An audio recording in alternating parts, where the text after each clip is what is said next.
That motor will have to get violent.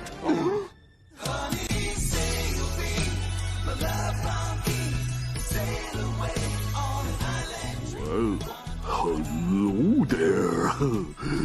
What is your name? We the Comic Kingpins, bitch. A more beautiful name has never been spoken.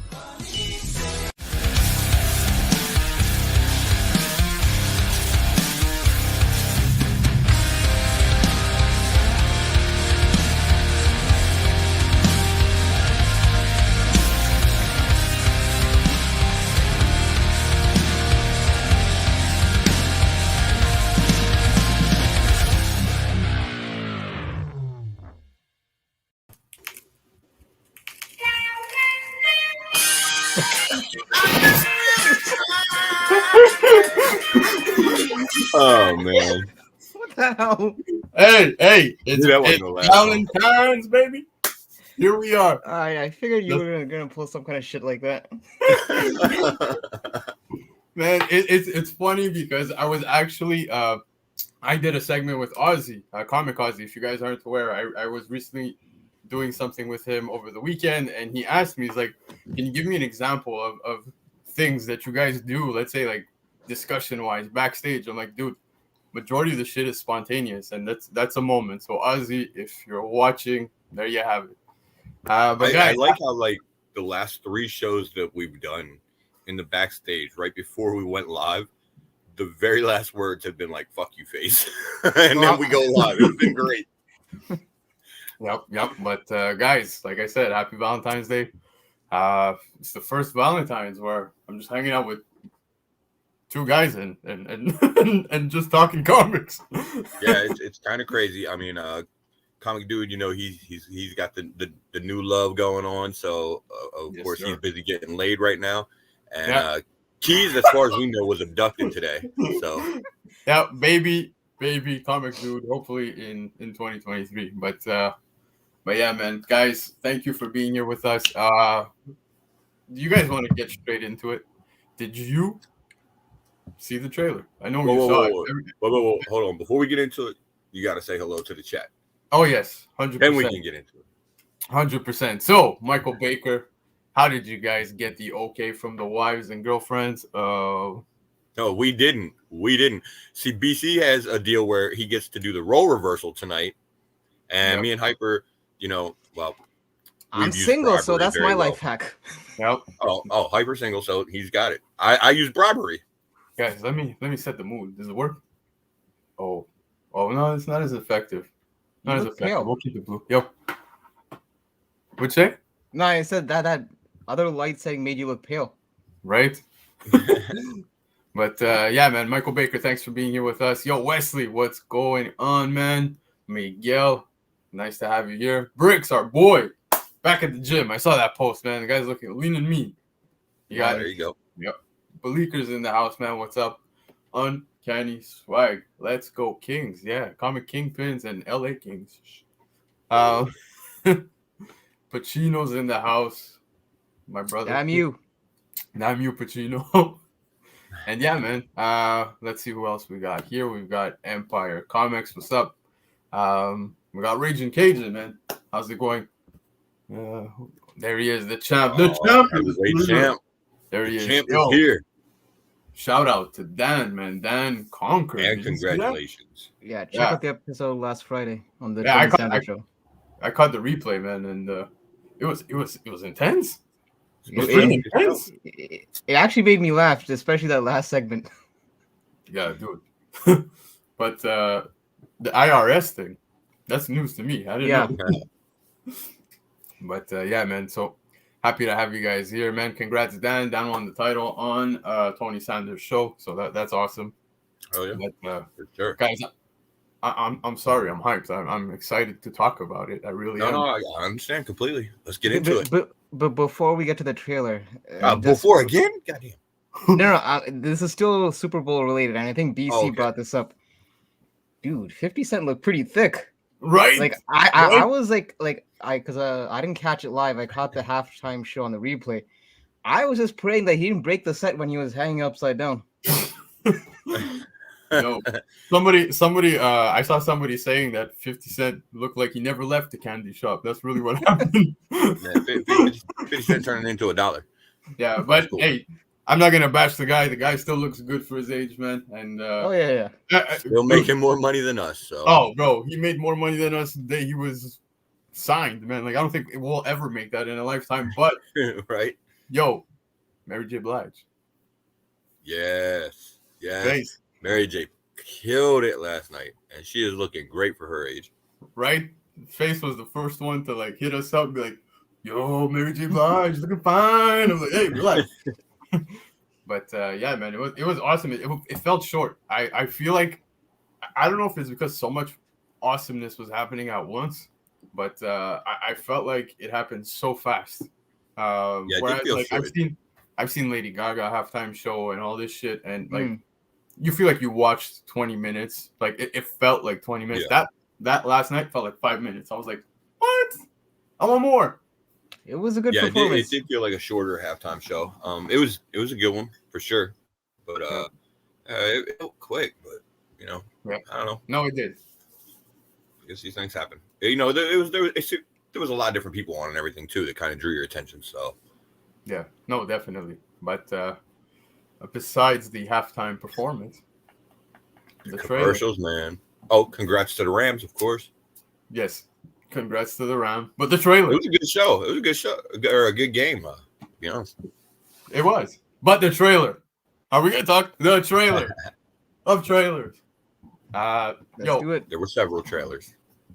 To begin with, man, that thing felt fucking huge as a trailer. Like, I was shocked at how much shit they put into that trailer. It was packed. But, yeah, man, hold up. Just want to say hi. We had Uni. Yo, drive safe, bro. Get home and catch us when you're home, man. It was a gangster party for sure. Marvel, salute.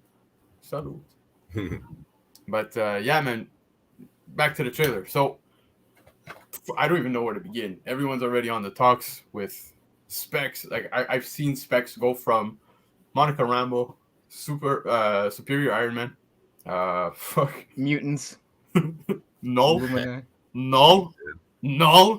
Like no. Yeah, yo, I saw Donny Cates literally had to come out and be like, no, it's not null. Just yeah, like what were people really thinking that much that was null?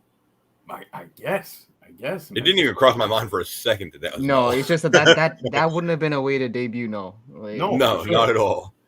In fact, the first thing that did come to my mind, and Empire Comics actually, who's in the chat, pointed it out too on IG, but that Stormbreaker's variant for Death of Doctor Strange, and I think it's issue 2, like with the multiple hands. When I saw it, yeah. The second I saw it, I was like, oh fuck, man! Like there was a recent cover that came out. And it immediately fucking came to my mind. And then I saw him posted. I'm like, man, spot on. That is pretty close. But who the hell knows, man? Like, I couldn't believe people were going with null. I was like, damn, man. Like, yeah. It's just grasping at straws at that point. I mean, at the same time, what did you expect? I mean, anytime there's a trailer, there's always going to be like those theories that make sense. And there's going to be those theories that's always out there. Oh, yeah, no. You know. For sure. I just want to say hi to Binja. How's it going, man? Thank you for being here. Pacino saying Doctor Strange 384. So, yeah, we actually had that conversation. It's a good book to spec on related to what we saw there. But again, man, so many wild theories that were taking place. I see a lot of people talking. Actually, did you see the question from Michael Baker back there in chat? No, hold on. If you scroll up a little bit, he asked us. He was asking about if we thought. There we go. Yeah. Oh, was that Captain Marvel or Superior Iron Man attacking Wanda? Yo, I'll be honest with you. I've seen so many pictures, and one that really looks the clearest was actually shared by the Butcher, where he's saying it's Monica Rambeau, and I'm like, man, I could see that being the case, but at the same time, and no offense. Person looks kind of manly, so I don't know. Yeah, but I mean, it would seem between the two. Monica makes the most sense. It makes the most sense, yeah. Exactly, 100%. Spectrum, because when I look at Spectrum's superpowers, that's pretty OP. Like I don't recall Mm-hmm. all of that, right? So It's just, I mean, okay, since we're already on this, Yeah. Superior Iron Man. I mean, I know that book has been heating up lately because of obviously of said trailer. Yeah. Look, we know that this whole multiverse thing, the word is out that it's basically going to give an excuse to put in cameos for characters that have no place in being in the Marvel canon otherwise. Yeah. But I don't know. I mean, it's just the thought of having Robert Downey Jr. being reprised as Tony Stark, even if it was a cameo or not, it just feels like, you know, Okay, I'll be let the man go. That's all I'm saying. 100%, guys. Hold up, I don't mean to like do this while we're on air, but just switching it up a little bit. We're gonna bring hype up here, but yeah. So I kind of felt like when we were looking at the trailer, and because so many people are talking the possibility of Tom Cruise now taking the role and being a variant of Iron Man, and I'll be honest, I'm okay with it. I'm okay with it. But doesn't it feel like you're cheating on Robert Downey Jr.? Like, it just feels that way to me. I'm like, man, it's like RDJ is fucking Iron Man. You can't do that. Not really, not at all. Not even a little bit. It just I feels don't have like a relationship with RDJ like that though. So no, but that's you face personally. but the thing is, like, in terms of the Iron Man mantle, anyone at that point that dons it, other than obviously Riri, but she's gonna etch her own path with Ironheart. It just feels like anyone else at that point that dons that, the Iron Man mantle, whether it be a cameo or whatever, like some flashback, it's got to be RDJ. It's anyone else, it's gonna be a letdown. Even if you bring in like an A-list celebrity. Yeah. So here, look, just leading into the chat for a second, you have Wesley saying it's Monica Rambeau. And I also agree with Empire saying that at first I thought it was Nova, man. There was something about it that did feel Nova, sort of, but I don't think this is how they would bring in Nova. I mean, Nova would be cool. I just don't think that's probably how they will bring in Nova. They'll be having something a little more of a substantial storyline. I think the thing about this is it really doesn't matter either way, because if it's Monica Rambeau or whatever, then we already know where story is headed moving forward. She's going to show up in the Marvels and go from there. If it's some alternate version of Iron Man that they bring in, more than likely it's just a one-off for this movie, and we probably won't really see him again. I mean, and that's the thing that makes me lean back towards Superior Iron Man. Because if it's a one-off, I'm okay with that. You know what I mean? Yeah. And that would make sense, bringing in someone of like Tom Cruise's caliber for this one movie. He's not going to necessarily reprise the role again, maybe. And it doesn't really necessarily hurt anything as far as RDJ's legacy as Iron Man. So yeah, no, for sure. So Tom Cruise, not RDJ. Yeah, man, and that's who. Like, we've seen plenty of leaks. One thing I do want to say is that I know a lot of people have seen, let's say, the leaks of like concept arts and stuff like that. This was back in October, where you got Doctor Strange cuffed with the two like robots next to him, and he's facing Professor X. That is pretty close to what we got yesterday in the trailer. Although people are still wondering if it's actually Professor X. I mean, at that point, I don't know. I mean, I feel like no one else has that iconic voice other than Patrick Stewart. Right. I'll be honest. Like, when I first when I watched the trailer the first time and I heard it, I didn't even think anything of the line. Just kind of glossed it over in my head, and I was like, "Oh, it's High Evolutionary," and moved on. And then I actually looked into chat and was talking to you guys and saw about you talking about it being Professor X, and that's when I went back and I rewatched it, and I was like, "Yeah, that's not the dude that's playing High Evolutionary's voice at all." So, but I didn't even catch it the first time because it was so quick that I didn't even think about it as being anything significant. Oh, okay, all right. And I had seen some people saying like you just said, face High Evolutionary. There's also other. Yeah, that's not his voice though at all. So exactly, and I had seen also someone even mentions Living Tribunal. Like, I just, when you get the shot from the back of the head, you kind of, and I know it's stupid to even say such a thing, right? Like specking off of just what you see, in the back of the head. It could have been Mr. Clean, right? But it wasn't. With the voice, for me, that was the dead giveaway, right? So if you look at the trailer, you can count, like you see how the chairs are spaced out, right? You got yourself like about 6 chairs right there, and it just seems it's the Illuminati. Immediately, everyone started specking and thinking the exact same thing. And I had seen some confirmations on the IG world where it is Patrick Stewart. So we will definitely see, but there's many other things that took place within the trailer. I was looking at literally everything. I think I watched it and broke it down several times. The zombies thing in the TV, little quick commercial there, the TV spot. Yeah, that's pretty fucking cool. I'm excited about that. Yeah. Right? And Face, like you said, one-off. I do think this is Marvel telling everybody who's going to be watching this movie, hey, all of this exists, man. At any time, something can happen. Yeah, I mean, exactly. Yep. So the Marvels thing was pretty badass, man. Seeing Wanda the way there's going to be a lot to come out of it. Sorry? There's going to be a lot to come out of it, for sure. Yeah. No, dude, I'm super pumped. But the if I gotta again break down the trailer, there was the Savage Lands where people were talking about. Apparently, you see that too. Did you catch that hype?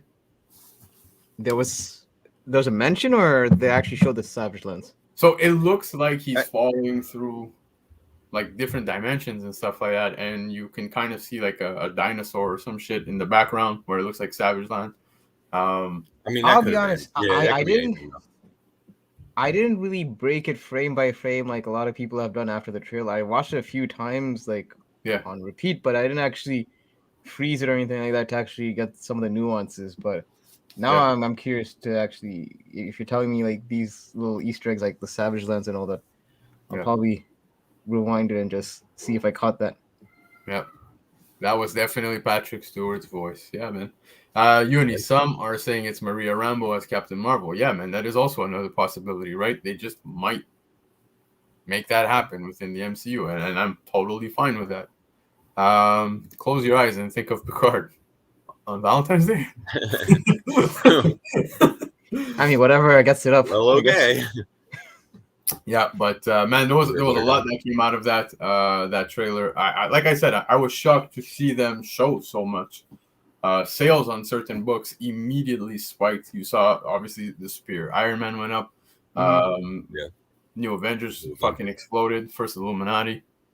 Even the actual Illuminati books are starting to pick up. You know the miniseries? From New Avengers, the Illuminati. Yep. So I'm just surprised to have seen that one go up. But I'm not seeing many people talking about Spectrum. Possibility of that, you know what I mean? Because Monica Rambeau and shit like that. Because the thing is that character was, I think she's already in the MCU to begin with, so it's not like it's a new character, so to speak. We already know she's going to be the MCU, so maybe that's partially why they're not really specking on Spectrum, because we know we're going to get Spectrum in, whether it be in the Marvels or whether it be in Doctor Strange's second movie. She's going to appear. That's already been confirmed. It's just these other characters, like you mentioned, Superior Iron Man and Illuminati, those are stuff that's a bit more fresh, I guess, for people in the MCU. So, yeah, that's why it doesn't really surprise me that books like, Mighty Avengers 1 didn't take like a new level last night. Yeah, and the Spectrum stuff has been steadily going up for, quite a while now. I mean, that Amazing Spider-Man annual shit. It sounds like someone's getting into an accident behind you. Right? Yeah. But that Amazing Spider-Man. Sounds like Face is going through a teleport. Year or two. No, I know. There's like a train nearby. Are you getting hit by a phaser or something? But no, dude. Sorry, Face. You were talking about which book? That Amazing Spider-Man annual. 14, I think. Yep. Yeah. Monica Rambeau. Rambeau. It's been going up for quite a while now, so. Yep. I just want to take a second and say hi to Shop. Shop, how's it going, buddy? Newbie, no nudity, not tonight. Well, maybe. You know, you do bring up something. You don't know what Face is doing on behind that camera. Should I Face? Do I take it off now, man? Go ahead. I know you want to strip tonight on camera, so go ahead. I do, guys. It's Valentine's Day, but I just thought I'd let you all know, those of you watching live and catching the replay, there are things in the works, my friends. There are things in the works. The Kingpins. There's things in the works, baby. I wore red tonight. It's Valentine's Day, baby. Look at that. Right between BC's boobies. You love it, eh? You wish I had titties. Looks good. It looks good. But yeah, man. So let's stop the trailer for a second. There's also sad news that unfortunately broke today. The George Perez signing is done. That's it, guys. It's unfortunate. I really, really hope everything goes as good as can be, man. It's again unfortunate, but man, the fact that he even thought of us, the fans, George. I don't think you'll end up watching this. I don't. I hope if you do, man, just want to tell you thank you for everything, man. Yeah, for sure. I don't even. I even said it, man. When the initial news went out that he wasn't gonna be able to, like, they were putting a pause on the signing. Yeah. I was like, I don't even care about the signing. I just hope he's okay. Like, seriously. So, is what it is. But yeah, it's sad. But thank you, man. Thank you for everything, and thank you for thinking of us, the fans, man. Because it's interesting because the thing is, obviously, in light of the whole revelation by George Perez that he was suffering through cancer, you don't realize how many. I mean, obviously, there is some of the obvious covers that we know that he's done, but then. Yep. You don't realize some covers that you might actually have in your collection that were George Perez covers. Yep. I had some that I didn't even realize were George Perez covers, to be honest. Yep. So, As a comic collector, it'd almost be pretty hard to not have a fucking Perez cover in your collection. Yeah. So, I mean, his body of work speaks for itself, but more so than that, like BC said, as a person, just the fact that he decided to kind of dedicate some of his time during obviously what the doctor said in his last few months for his fans, that speaks volumes. So you can't hate on that. Nothing but respect. For sure. I mean, the man's a legend. BC, you're muted. That's it. yeah, no, sorry. I was just saying, yeah. And with that, dude, I can't stress it enough. A big thanks and all the best, man. But yeah. So back to comics. Hype. You went hunting, didn't you? Yes, not so much this past weekend, but 2 weekends ago. But because I wasn't there on that last episode, I didn't get a chance to show off. I mean, if you follow me on IG, you probably saw some of the books. But yeah, I got some books. Yeah, Uni, thank you, guys. Thank you for the t-shirt comments. They're going to be coming soon. I'll make sure we'll notify you guys for sure. This is actually just a sample. I think they did a great fucking job, right? Mm-hmm. But yeah, man, second they come out, man, we will make sure you guys are all aware. And of course, there's got to be a sleeveless version. Yeah, we'll make sure that Keys gets a sleeveless version. If you guys want the Keys signature series of t-shirts, we're just gonna send them to him and let him cut the sleeves off. Yeah, I love how everybody's saying, "Yo, cut him off." Yeah, thoughts for Perez, man, 100%. Extra medium for Keys. With the bottom cut off. With the bottom cut off. Yeah. Oh, hold up, Hyper. I'm gonna let you finish. Yo, went Kanye on your ass, man. Look at that. But yeah, man. Appreciate you, bro. We really appreciate that. But yeah, man. So the hunt. Talk to me. What? Fuck it. Just show us what you got, man. All right. Well, don't be so mean. All right. So. Oh baby. It's not a big. Oh shit! I'm already blown up. That Street Fighter poster going on. Yeah. Listen, it's not as big as the usual haul, but for good reason. You'll understand why next Monday. Oh, that's a little teaser right there. That's a tease. That's a tease. So this one was a pure cover grab. Sorry, Shadowlands Moon Knight #3, dope Matina cover. Let's see.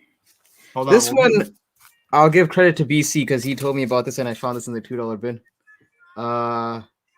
Cataclysm, the Ultimate's Last Stand, issue number, what is it? You know, I dig it. Yeah, number 3. First time Miles enters a 616. Yeah, man. But more importantly, that Galactus cover. Yeah, buddy. Yeah, buddy. You're lucky I left you one. That's love, baby. That's love. Or maybe you just didn't catch it. That's why. Oh no, I caught that. Honestly, I have I think about 5 copies here, and I'm like, man, I don't need any more. All right. Fair enough. This is my second copy of Ezekiel's. Not Ezekiel's. Yeah, his name is Ezekiel Staines. Sorry, it's Obadiah Staines' son. Okay. You know, with those Armor Wars spec, this is just another book that I picked up. You know, it's a cheap copy, so you never know if he actually appears in the show or not. Yep.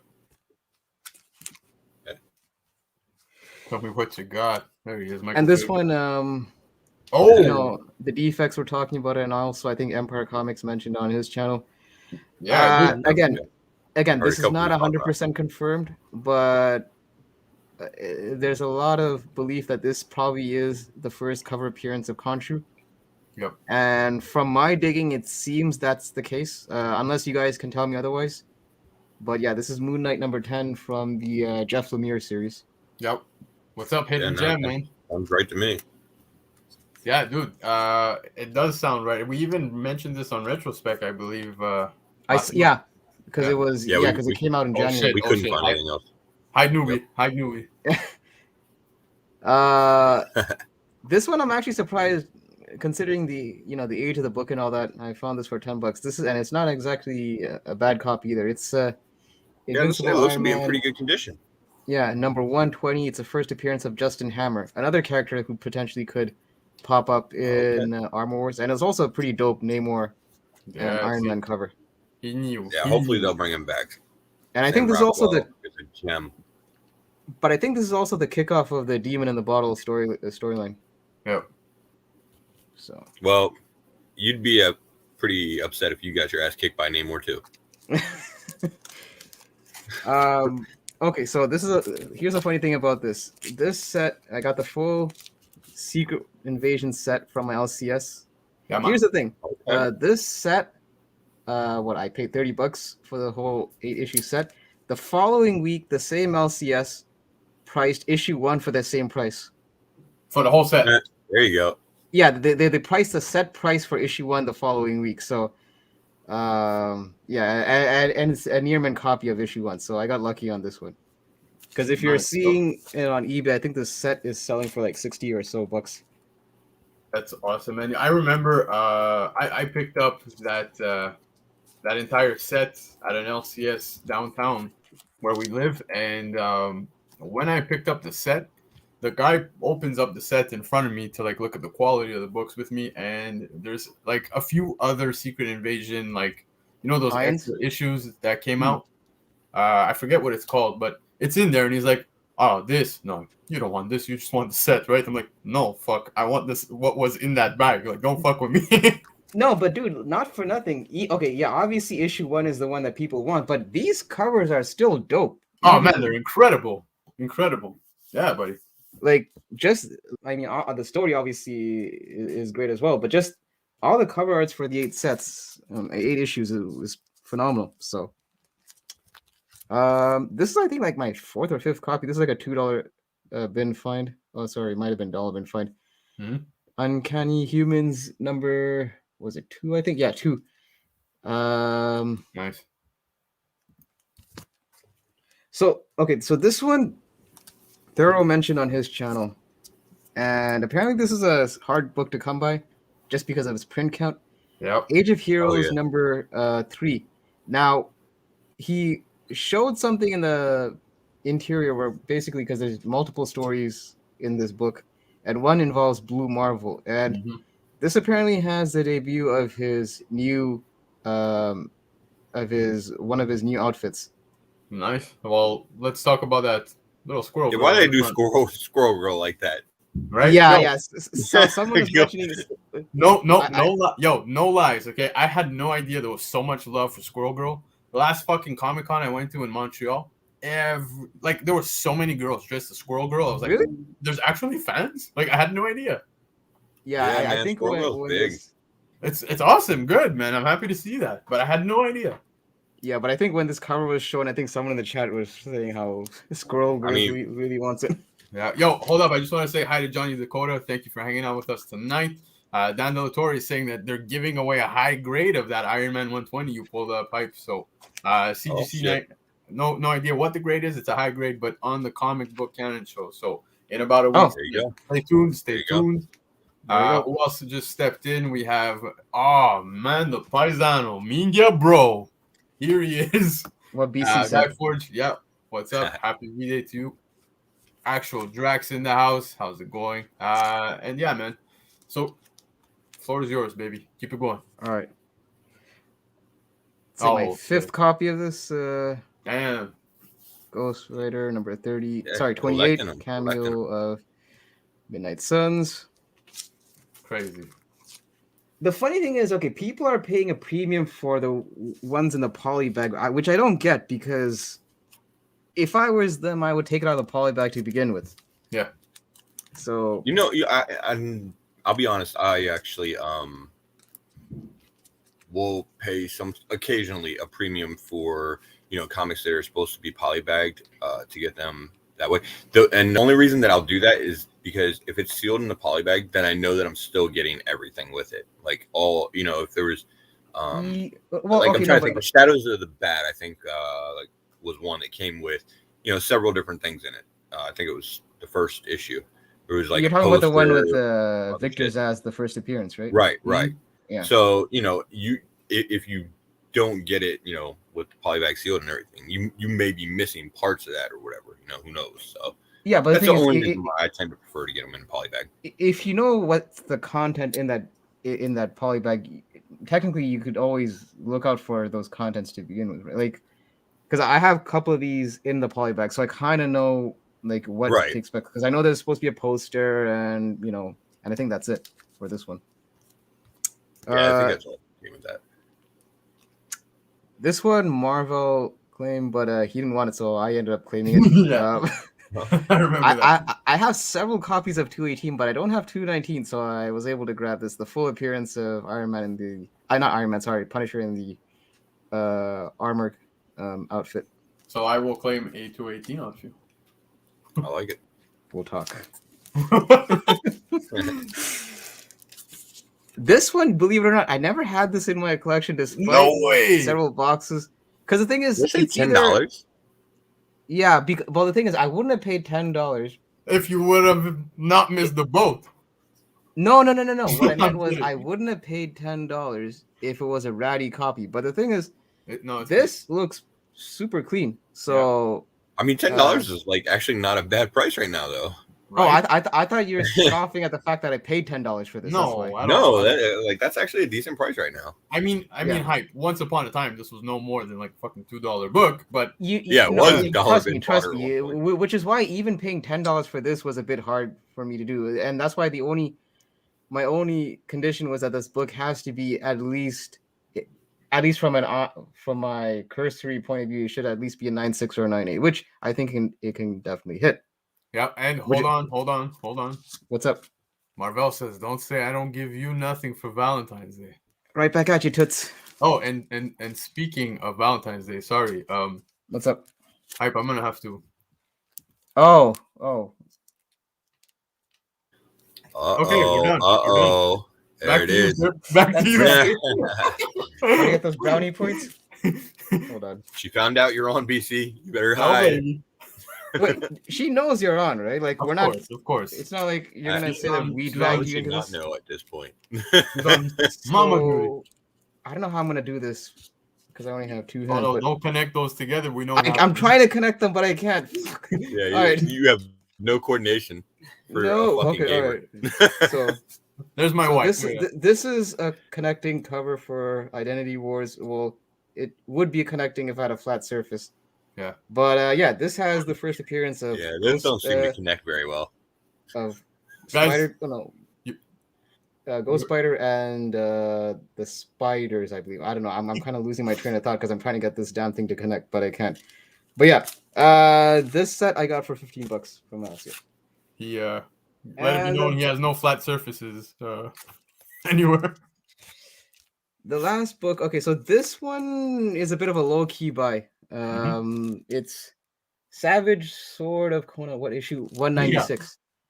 So this is the first appearance of I don't know if I'm pronouncing this right. Amit, who is in Egyptian mythology, the devourer of the dead.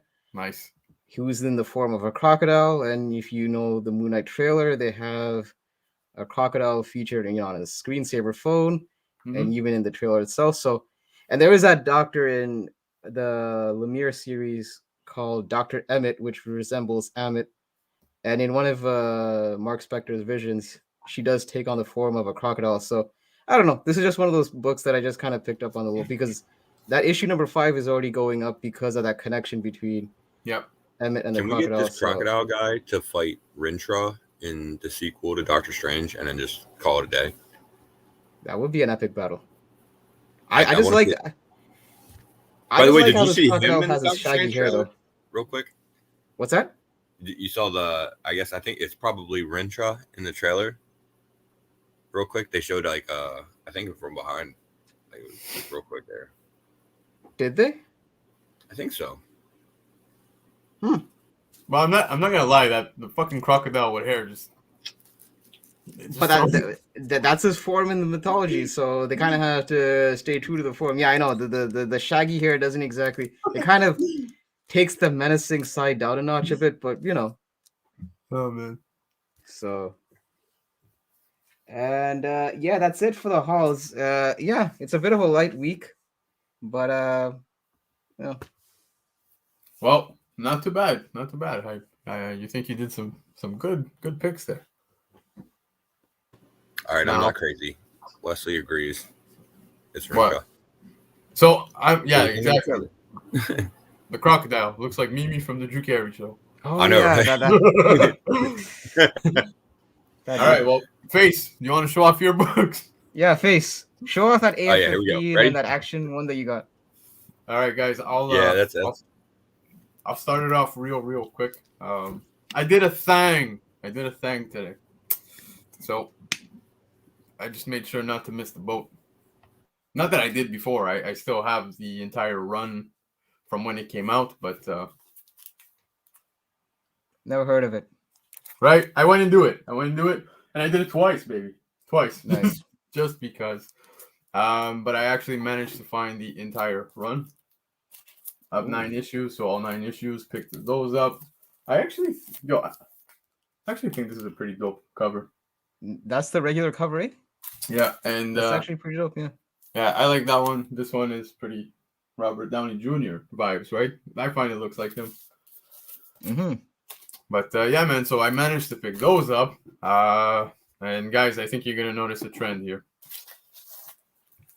Marissa, we've been trying to figure out the same thing. It's on. But picked up Illuminati. Apparently, that's the only thing getting played with tonight too. Oh! Keep it easy. Take it easy. But yeah, man, Illuminati number 2. The Illuminatis.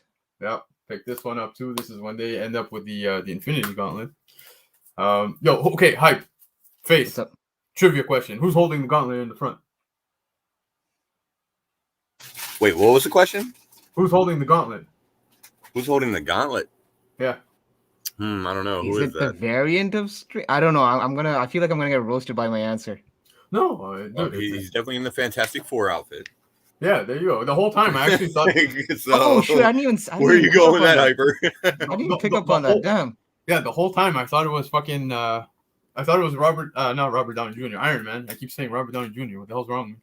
But I thought it was Iron Man, and then after I went close and it was the same thing like Face said. I saw the suit. I'm like, oh, okay, I'm an idiot. Oh wow. But yeah, man. So I picked that up. Today I also grabbed another copy of this. This is my second copy. Fantastic Four 570. This is the first. Whoa! Wait! Hold the phone. We gotta address your wife's comment. What's going on here? What's going on here? Guys, I don't know what the fuck happened that night. Okay, hold up. Let me stop with the books for a second. I was literally good. I got scared. I got fucking scared. I was literally just sleeping, minding my own business. And out of nowhere, in the middle of the night, my wife is literally just hovering over me. And she was like petting my hair or some shit. I'm like, I literally opened my eyes. I'm like, I was just staring at her. I'm like, what the fuck is going on? And she just goes back to bed. I'm like, yo, I literally rolled over. So she was sleep petting? Yeah, and I was about to SOS you guys. I was gonna send you guys a message and be like, yo, somebody. That's paranormal activity type shit right there. Well, yeah, you have like some Emily Moon thing going on in your place, man. Yep. So I don't know what's going on, but guys, in case I go missing, do reach out to her. So maybe a slight case of possession. Yeah, it's next time I give you books to your place, I'm coming in with a priest. Yeah, please. Throw holy water. If you need help, just take it with us over camera. But yeah, man, fucked up times. But Fantastic Four 570. First appearance of Council of Reeds. Who was it that mentioned this? It was Wesley in the comments. So yes, you're dead on, baby. So great book, little spec book to pick up too. I know people have seen some little, specking related to Reeds being in Doctor Strange as well, and this team is basically made up of multiple Reed Richards. So I mean, you know what's funny about that book, BC? Because I had the same book and I got it signed by the artist Dale Eagleson at Fan Expo. He's a Canadian artist, so he was at the Fan Expo when I went, so I got that book signed. Yep. And it's a pretty safe bet that they'll be brought into the MCU at this point, because goddamn does Kevin Feige love his fucking councils. We're gonna bring it in with the Council of Kang, the Council of Illuminati. Kang, yeah. It's only a matter of time before we get.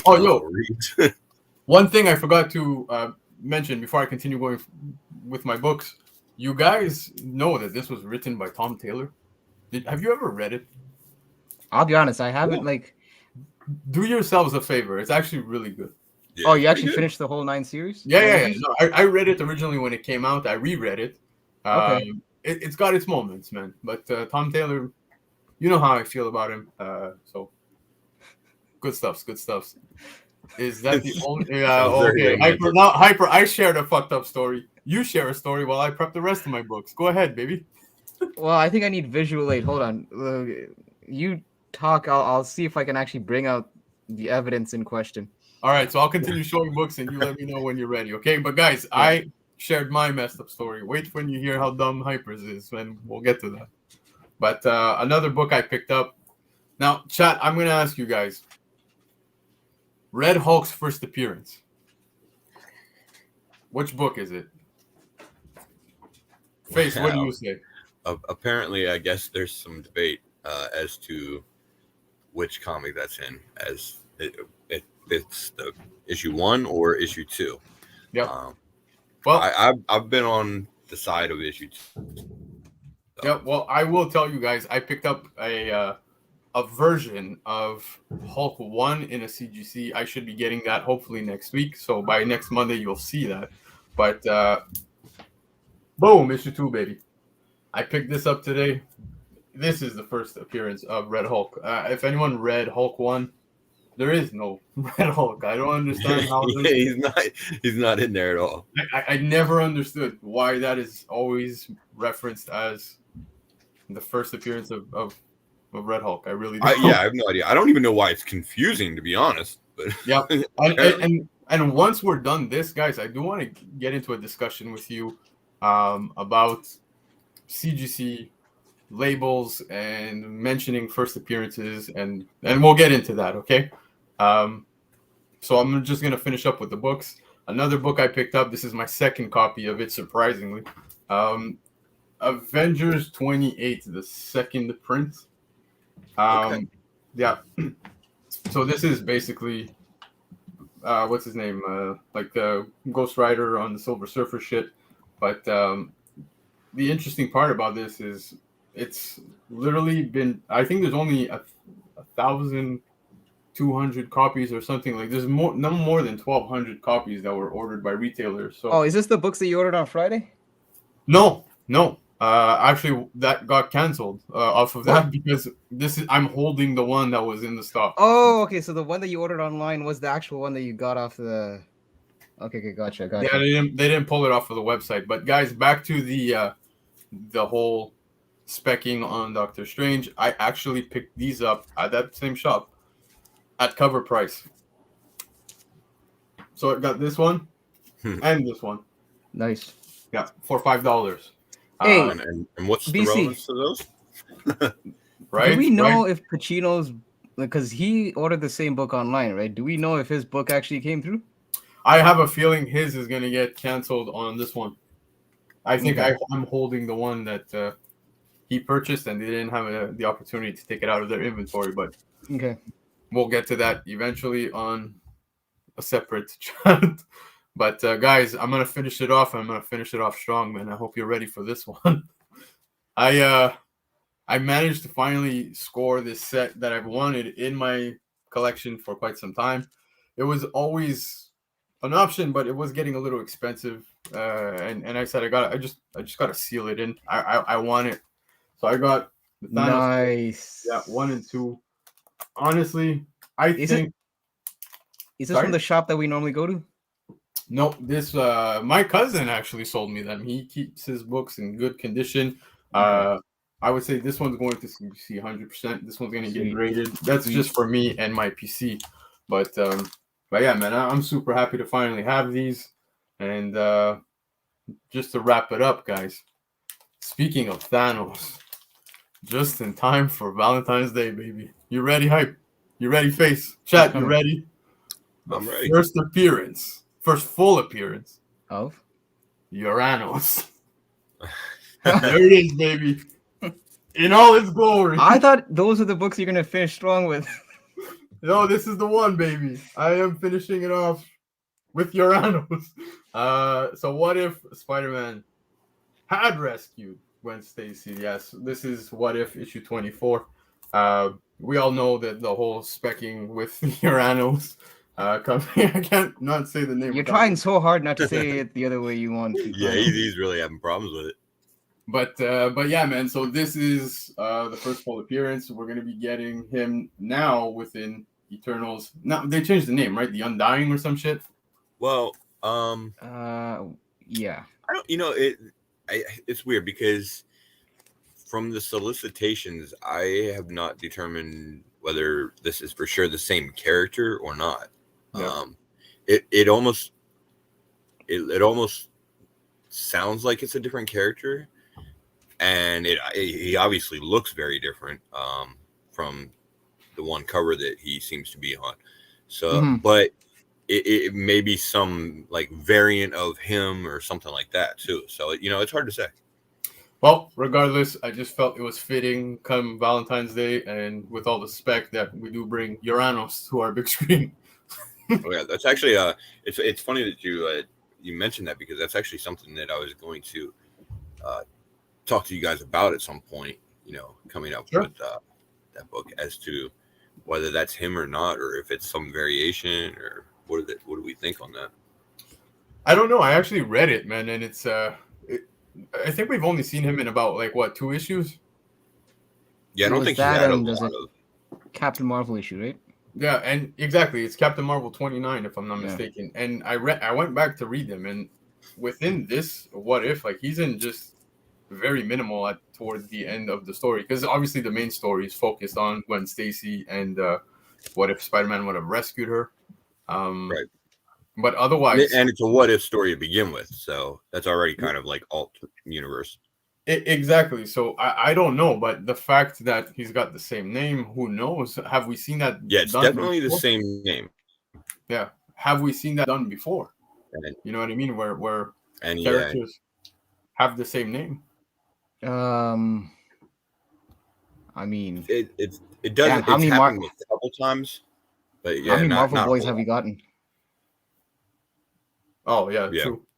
But again, that's Marvel boy. It's like how many I don't know, fucking Novas have we gotten, right?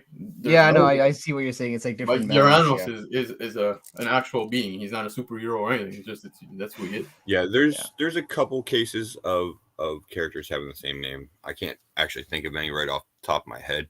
I know there are a few, but not a whole lot. Yeah. I had something else I was saying that I wanted to talk about. I think it was the CGC thing. Wait, So, am I sharing my... a really good example one would be fucking Green Lantern, technically. yes, of course, 100%. But again, but that's like just different people using the Green. Yeah, but they weren't. He wasn't a legacy character to start with. He was a completely different concept. Yep. You know, Alan Scott was his own version of Green Lantern that was based off of something else. They just tied that shit together later. They were like, "Oh, okay, now we need to make it work." Yeah.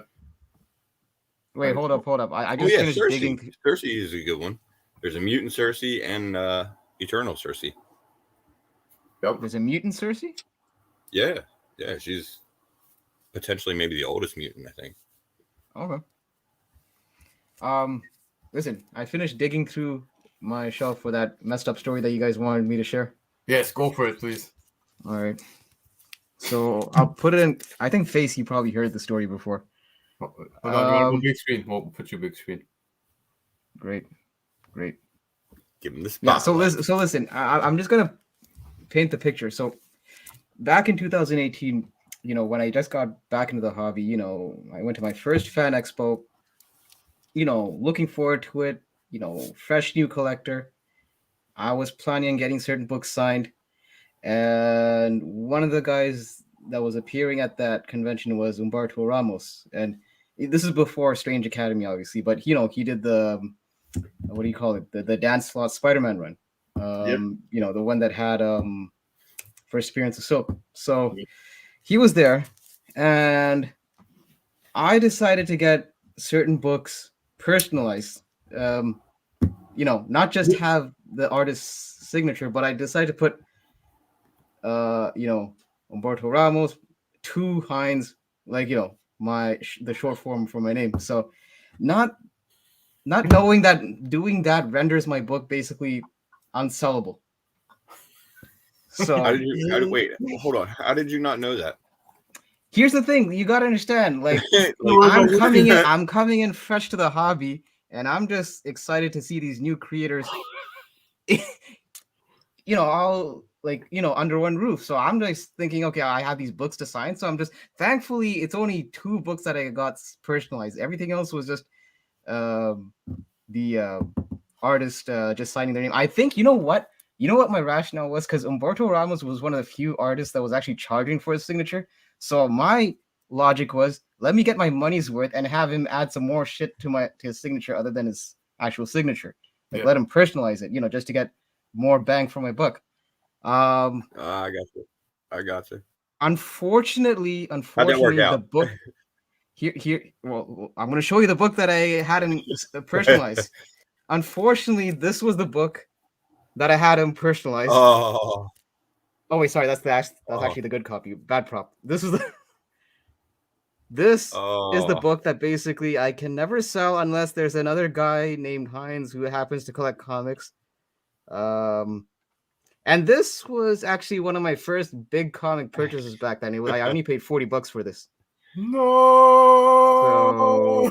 So, but listen, I had to make this wrong a right, so I ended up getting a clean copy. Years later. So great. So I'll just look at this as just a funny story, and I'll keep it in the PC. So yeah, there you go. Yeah, no, and you know, to all you people excited to go to cons, just make sure you know what you're getting, what you're having the artist sign on your books. That's all.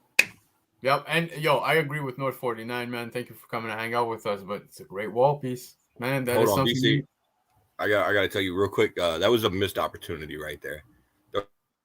Back on the big screen, real quick. Hold up. What happened? That theme music. Hit him with that theme music beside. What? Which one? What theme music?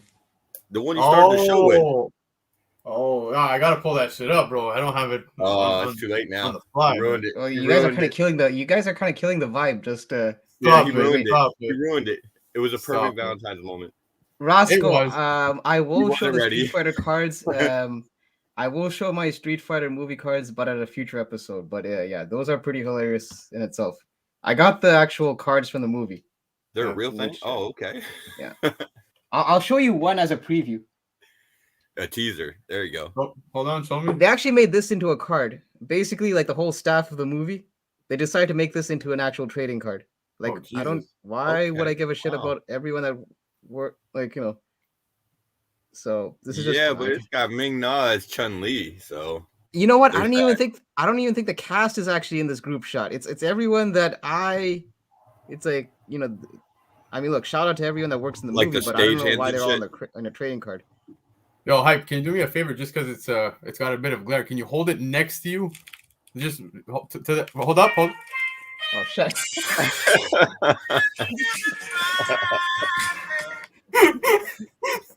all right. Take me out. Take me out. Done. But yeah, no, man. Hey, I'm happy you got yourself a second copy, and I do think it's a great wall piece, man. Maybe, hold on, maybe Heinz Ward is a fan. Hey, dude, maybe that could be your goal, man. Try to convince another Heinz in this world. Yeah, if I had like a normal vanilla name, like I'm not gonna name a name because there might be someone in the chat with that name. Oh. So I won't even say it. But like, if I had like a general name, that's probably more of a sellable item. Yep, we have 22 comics saying, yo, 500 subscriber giveaway. There you go. There you go.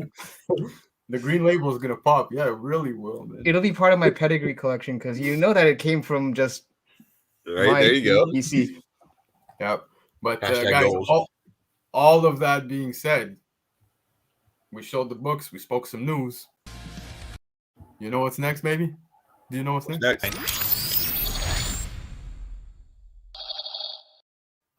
There you go.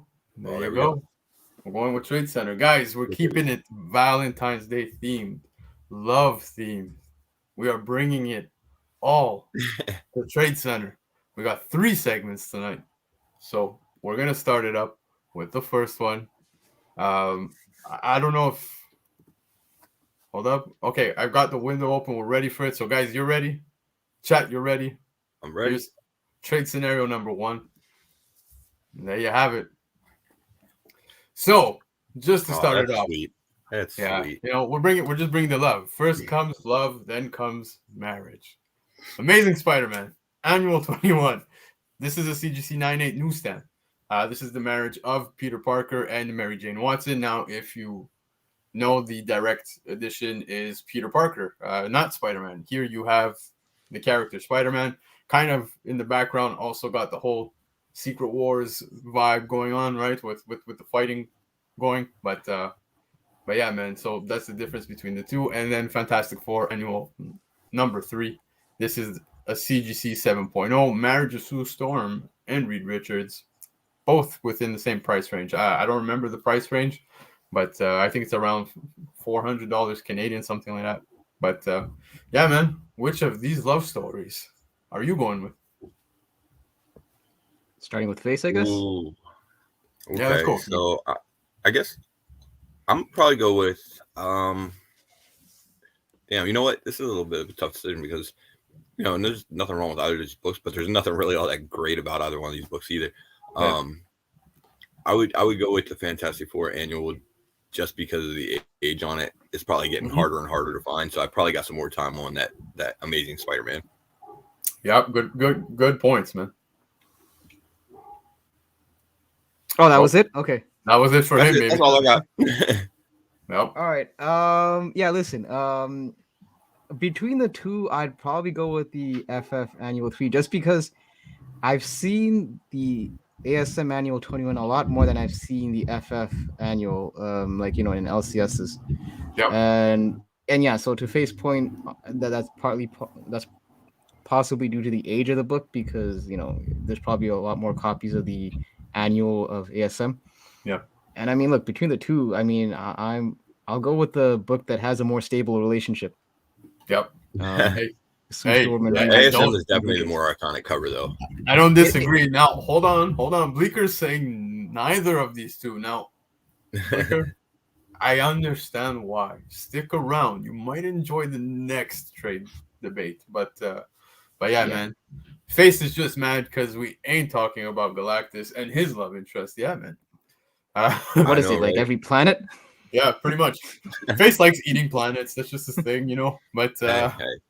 He's a devourer of worlds and hamburgers and pizzas. But look, but don't get me wrong. I'm not shitting on ASM Annual 21. I'm just saying between the two, I would prefer the FF Annual 3, just because it seems like more of a one of a kind book as opposed to the ASM. Like I said, I feel like I've seen that book in LCS's walls a lot more than I've seen the FF Annual. Yeah, exactly. That's basically the same thing for me.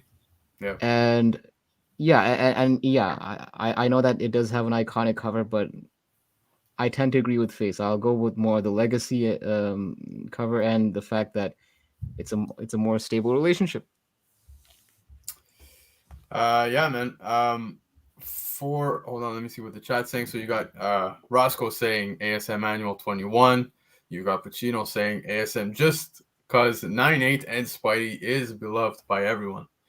Dan Delatory, man, hey, I totally get this. He would trade his annual of Fantastic Four 3 if we threw in some year's supply. How many years, man, of free Popeye's chicken? Because that's a lot of food, man. Redhead's crazy, but they're wild, if you know what I mean, bro. But yeah, man. Between the two, for myself, I actually own the Amazing Spider-Man, both the direct and newsstand edition. I hope to send them to CGC at some point. I always put it on the back burner. Have them sign Orlando. No, never. I will never do that.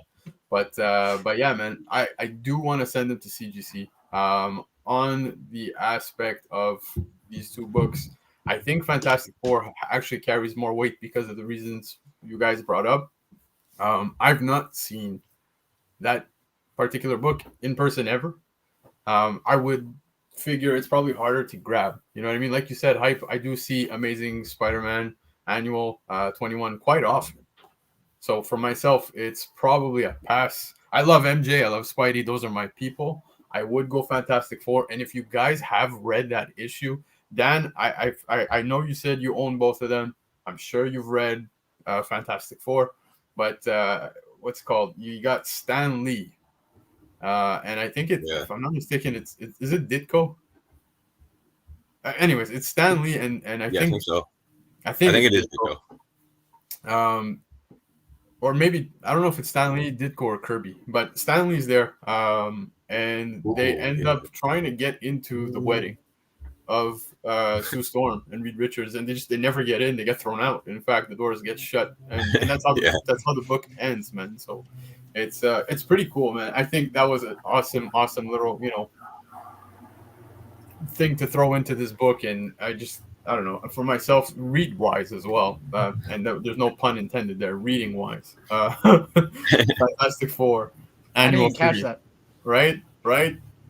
But that's my pick as well, and I'm very happy to own either of the two. They're great books. But guys, love isn't always roses. Unfortunately, that makes no sense. Love BC, no. BC, what comes after marriage? Well, normally babies. Sometimes that's the goal. But no. What comes after marriage? BC, next slide. Bills. Man, guys, you ready for this one? Bring it. Daredevil 181, the death of Elektra. Valentine's Day. Yep. Uncanny X-Men 137, the death of Jean Grey. Yes, the better halves sometimes take an early exit. We're not okay, guys. We're really not okay. But yeah, so both that's true. 9/8. And yeah, man, what are you guys leaning towards? I've got the 9/0 of the Uncanny X-Men 137. I wish I had a 9/8. I actually saw that one sell pretty high. But yeah, man, which one are you guys leaning towards here? This is a tough one because both are actually iconic deaths in comics. Yep. And, as is the case in comics, they both came back. No wonder Popeye's chicken is on the menu.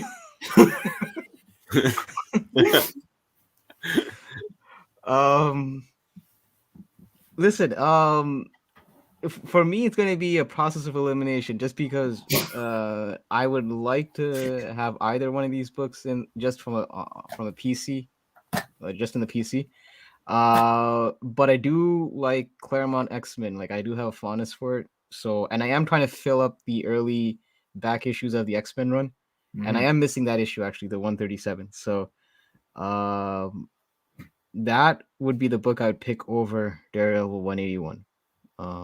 And also, between the two, I'm more partial to Jean Grey over Elektra, anyways.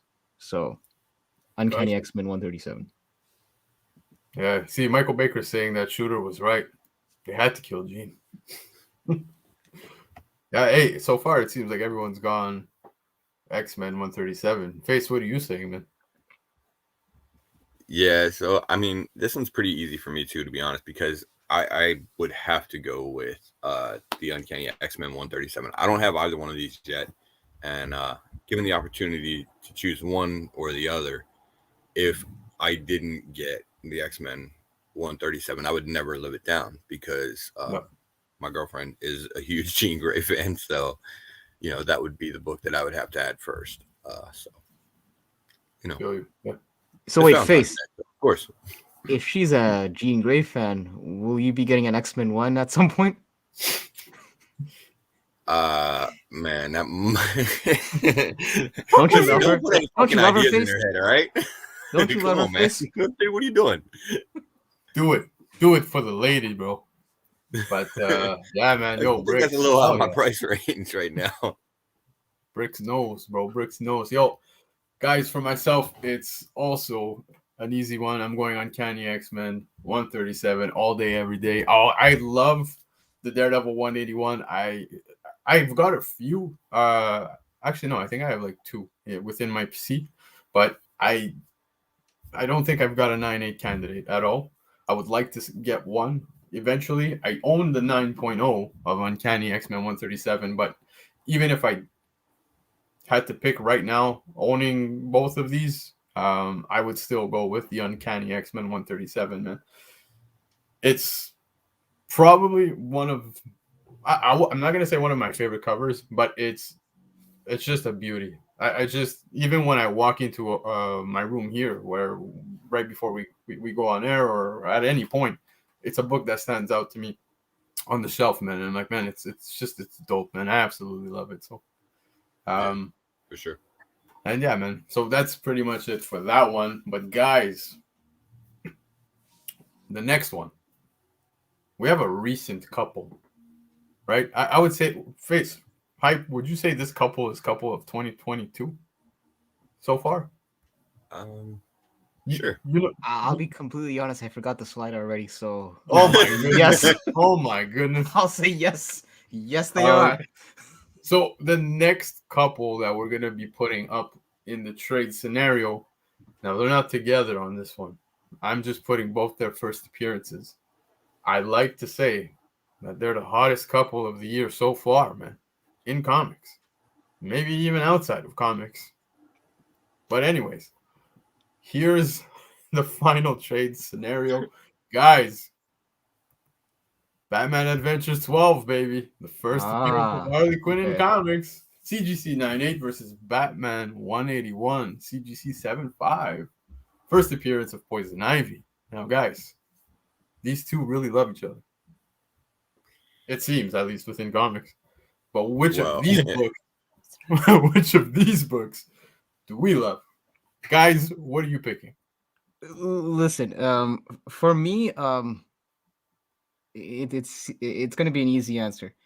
Whenever you pit a modern first appearance versus a Silver Age, not even a Bronze Age, a Silver Age appearance, I'm always going to go with Silver, especially when it's a character from, Batman's rogue galleries. It's not like a B-list villain like Calendar Man or something. It's Poison Ivy. So I would definitely go with Batman 181 over Batman Adventures 12. I mean, look, I'd like to have either, but it's just based on the legacy and the character's rich history compared to Harley Quinn. 181 all day. I feel you. You may have pissed off someone. That's all I'm going to say. But who would I pissed off? Is there anyone cosplaying in this chat? We'll never know. but yeah, man. I don't disagree with you. It is crazy though, because like you said, cosplaying. there's a lot of cosplayers that lean towards these two characters. I would say a lot more on Harley Quinn, man. Halloween, you see it at all the cons. Poison Ivy, whenever you do see Poison Ivy, it's always one girl that manages to blow it out of the water, literally fucking nails it every time. But yeah, man. Face, what's your pick between Makes you want to eat your vegetables. Right? Well, before we get into my pick, let's talk about that segue and throwing it over to Poison Ivy and Harley as the hottest couple of 2022 because they broke up, right? Yes. Yes. But hey, a lot of that's why I was saying, like, so it seemed within comics. The hell kind of comment did Nubi just put? I don't know what he's into, right? But I'm not the Artemis. Wow. But, wow. Nubi's telling that last part. That last part is a bit right. But yeah, no, Face. So within the comics now, that's where they're at. But coming into the year, they seemed to have been, the hottest couple. I don't know. There was a lot of people talking about it, right? Why are we still highlighting this comment, dude? Because it's distracting. I know the Artemis. It's distracting me. But for me, I mean, like, eventually I want to add both of these to the collection. I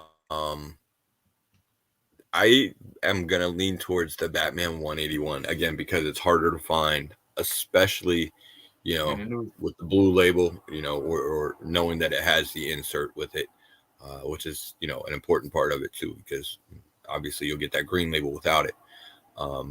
Whereas the Batman Adventures 12, man, again, they're all over the fucking place. You can find them everywhere. So, yeah. No, that's the thing, man. And if you've seen even the prices, man, because there's newsstands, right? If I'm not mistaken. Is it for that one? I think so. I'm gonna double check. I feel I don't like think newsstands really existed back then. I think it was just one. Maybe it's just the label itself that it threw me off. But I was seeing prices at around like 4,500, man. For this. Wait, okay, we're talking about 181, right? No. I'm talking about. Oh, my bad. Okay, yeah. In that case, Batman Adventures 12. Sorry, I misheard. I thought you were talking about newsstands of 181. No. Batman Adventures 12. But okay. But yeah, man. If I'm not mistaken, I had seen some newsstands when I was looking at these books. And on eBay, man, I was seeing the Batman Adventures 12 going for about 4,500 Canadian, $5,000. Wow. Yeah, so it's up there. Like I said, I'm not too sure if it's a newsstand or probably just the label threw me off, because you see how it looks over there, like from a distance, it kind of seems that way. Mm-hmm. But yeah, man. So between these two books, I agree with you guys once again. I think this is the one time, maybe it's the love that's in the air tonight, but but I agree with you, man. I would go 181 all day, man, all day. And like Face said, with the insert, man, like it's really a book you can't pass up on. Now, both iconic characters, it's crazy because man, they just keep going, especially with Harley Quinn. Harley Quinn is such a household name of characters within the Batman universe. She's just, it's hard to pass it up, right, in between these two. But I would go Batman 181 all day. So it's unanimous then. Yeah. So that being said, boys, that was the main event for Trade Center, and I'm surprised. I thought it was going to be a debate, like literally everyone was going to battle. It's like I said, for me, it's the age of the books that really was a differentiator. The fact, like, had it been maybe more of a more modern first appearance, then I probably would have had a bit of a harder time picking. But when you pick a Silver Age key Batman villain, it's like any of those like I know I made this point, or somebody made this point before, how we always say you usually go with heroes over villains in terms of spec, right? But the two characters that always, like, their rogue gallery seems to always be in high demand is Spider-Man and Batman. Yep. Like, those two have like the most iconic rogues gallery, in my opinion. So if you can get any of those OG villains first appearance, because a lot of times with DC, with Batman, you're getting their first Silver Age first appearance. In this case, this is her actual first appearance. So Yeah. you don't get that often. Yep, agreed, man. And but yeah, man. the other thing is too with the two of the scenarios we had books that were harder to find, I guess, with the Fantastic Four annual and the Batman 181 up against books that you tend to see more often, Yeah. So, but yeah, man, Bleaker, same thing, man. It is a tough one to debate, but definitely 181, man. Silver Age Batman. You can't pass on that. As much as Harley's iconic as fuck as a character, like she's established, she ain't going anywhere, household name. But you most if you were to ask favorite character, I think people would say Harley Quinn. Oh, that would definitely lean the other way. Yeah, but for the books, I'm totally going with Batman. There's no doubt. So yeah, man, guys, that was the show on our behalf. Did you have anything you wanted to add? I think there was one thing we were gonna add real quick, weren't we? Oh yeah, for the CGC stuff. Was it that? Go with that, sure. But yeah, no, I was noticing. I was looking at. I think it was the first Spider-Punk book on on eBay, and I was looking at the labels. I noticed that the Amazing Spider-Man, I think it's issue 10, where it's his first appearance. CGC labels don't have it labeled at all. It doesn't say anything at all. So, okay. Why is it that these characters are not getting acknowledged by CGC? So I've heard different things. I've heard how some people, what they end up doing is your example is a bit strange because that book's been around for a while, but sometimes for some of these more, I know with remember that first Robin King that came out for Legends of the Dark Knight issue number 2, I think. No, sorry, it was the one shot Legends of the Dark Knight. It was the first Robin King, right? Yeah, the one shot. Those first few slabs didn't have it labeled as first appearance, and then sure enough, when they got more copies in, they actually started acknowledging that it was the first appearance of Robin King. I've heard how some people, what they do with their submission is they'll actually put a note on their books, acknowledge letting CGC know, hey, this is the first appearance of so and so character. Yeah. But I've heard some people say that no point, because CGC sometimes ignores the notes, but sometimes CGC does acknowledge those notes. So it could be a case where if enough people put those post-its on their books, claiming this book has such and such character, it might be standard practice with CGC.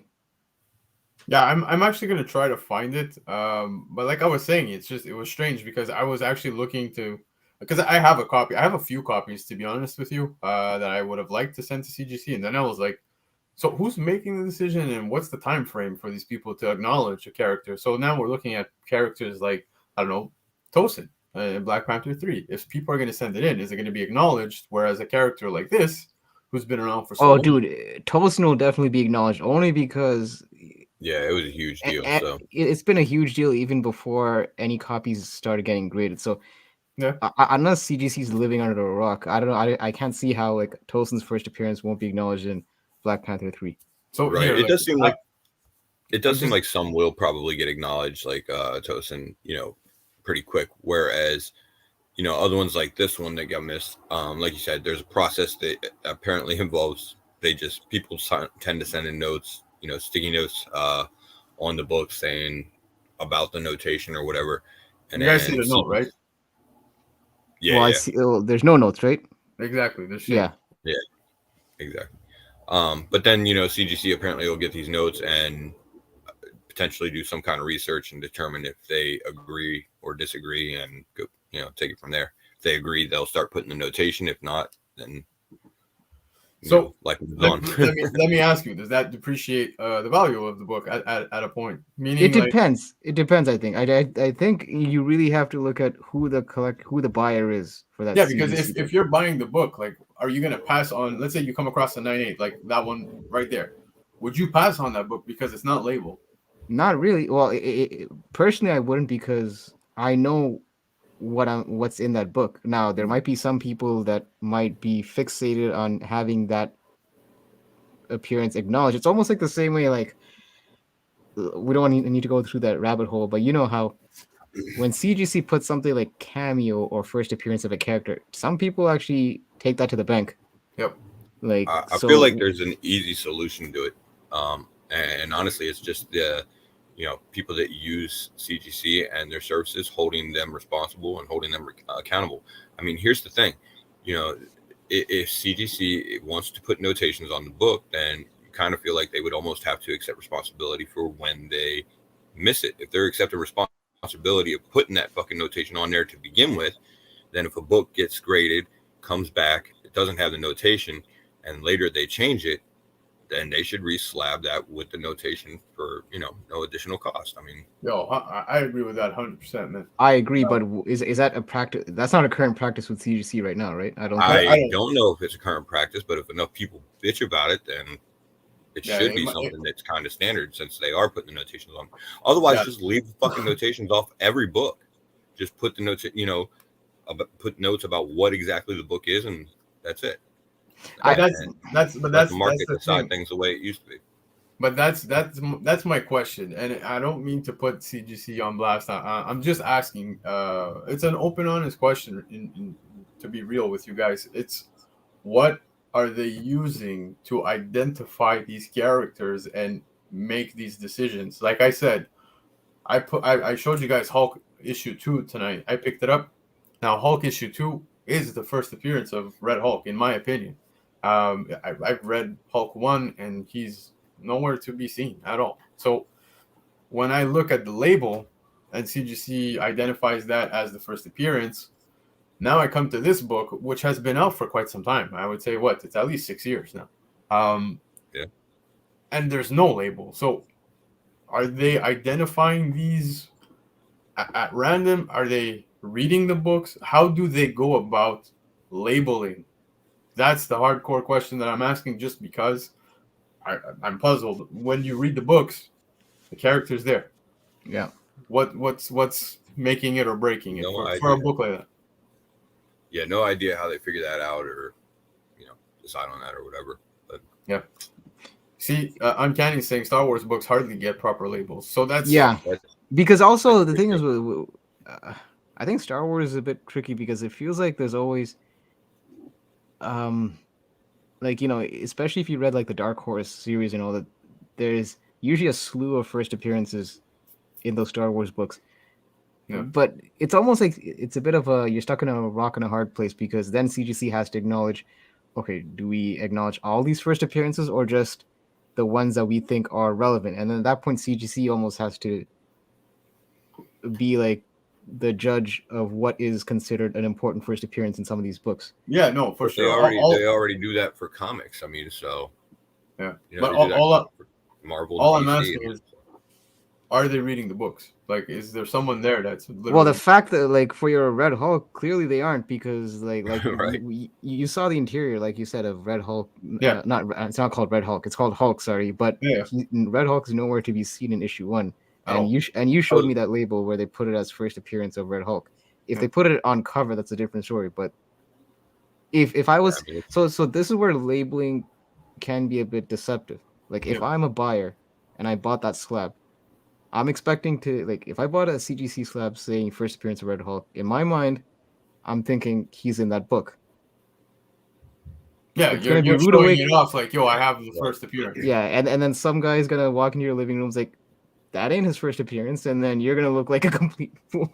Right. Because you just dropped $800. But no, I don't know, man. It was just a question. Hopefully somebody can answer it at some point, whether it be them directly or someone in the chat watching the replay or whatever. But I don't know. It was just something that came to my mind. Yeah, it's just something that crossed my mind. I was like, man, and it does have me refrain from buying books. That I will be honest. Just because I'm paying for the service, I don't feel like I got it. I will say this though. I think Face brought it up. If I had the option between the two personally, I'd rather them not label a book rather than mislabel a book. Oh yeah, for sure, 100%. But again, this now for me just opened the question even more. Like, okay, how are they identifying? That's it. So I don't want to go down that rabbit hole. I But don't want. I think though, again, my opinion is that if it's for your own, if you're slabbing them for your own PC, I personally don't see how the labeling matters. Now, Yeah. if it's for an investment purpose and you're planning on flipping them these slabs down the line, I can see how these labels do carry a certain weight to it because Yeah. it's almost like you got the backing of a grading company telling you that this is the first appearance of such and such. So it does add a bit of cachet to that slab. Yep. So yeah, but in terms of how they go about getting these like what's the process, I don't know. I mean, like I said, I've heard people put in sticky notes on their books and then CGC either, I hope they don't just take the sticky notes as face value. I hope they actually read, like if you see a sticky note, I hope they'll say, oh, okay, it's a first. I hope they'll actually validate it and then label it. Yeah. Well, we'll hope, man. But that being said, guys, that's the show. We hope you guys had a great time. Of course, a few things we want to say before we go. The drive to 500 is underway. So do share, let everybody know, tell them to come subscribe, support the Comic Kingpins every Monday night. But guys, it's not just Monday nights at 7 anymore. I'm sure you've heard already. Have you? That's right, baby. Royally fucked. So yeah, man, we're gonna be dropping this every Saturday at 12 p.m. Eastern time, man. Basically, this is us getting together, shooting the shit, and letting you guys know, man, what we are gonna be picking up every FOC and what we recommend to you guys. So yeah, man. Yeah, we're excited about that. It's the premiere is gonna be this Saturday at noon. And we're going to have that dropping every Saturday, man. So we'll let you guys know what we think is a good pickup, a hot pickup, and something worth grabbing, whether it be just for reading, if you guys are speccing, whatever it may be. But we're going to cover all of those grounds. Aside from that, you guys see it. I'm wearing it. Comic Kingpins t-shirts are coming, baby. And we will let you guys know, man. For sure. We're like I said, we're just getting it tested. This is actually a sample, so definitely gonna let you guys know once those are available. And guys, for the intro videos, man, feel free, submit your intro videos to us, comickingpins@gmail.com. That is it, guys. Hyper, this is your time, baby. Well, listen, guys, if you're sick and tired of hearing or talking about CGC slab books and you just want to read books for the fun of it without having to pay for it, visit your local library. Happy Valentine's Day, guys.